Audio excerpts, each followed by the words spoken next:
I'm here on Blunt Street here in Raleigh. And I'm looking at some of the old historic mansions. This one's being worked on, it looks like. And look at that. Beautiful Victorian architecture. Of course, it needs a lot of work.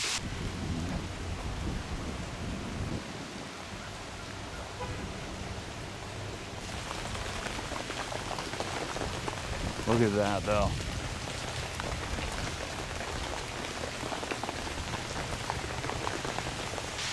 Yeah, it's all boarded up. Look at the woodwork, though. I just want to.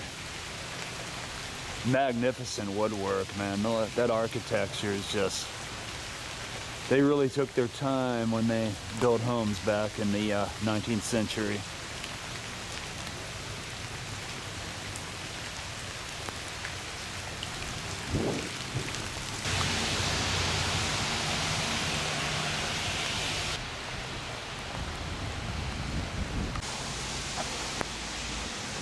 But yes, that house was built in 1870 by Jonathan McGee Heck and his wife.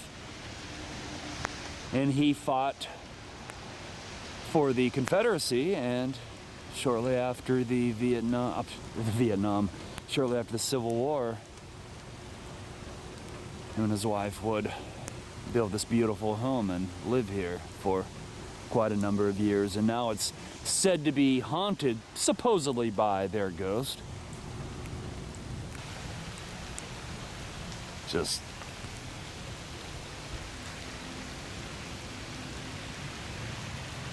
I've always said Victorian homes are my favorite.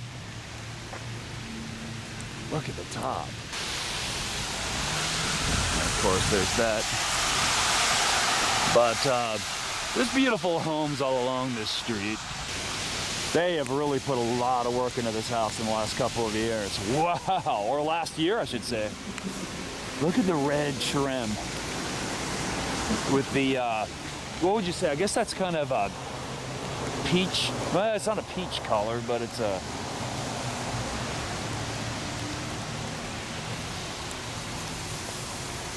kind of a cream and red. Looks really good, though. Now, that is the executive mansion where none other than Roy Cooper lives, our governor. I know he is a controversial figure in North Carolina now, and the pandemic has done that too. A lot of politicians, you know, some people feel one way about this, some people feel another. But that's it. That's where the North Carolina governors have lived for many years.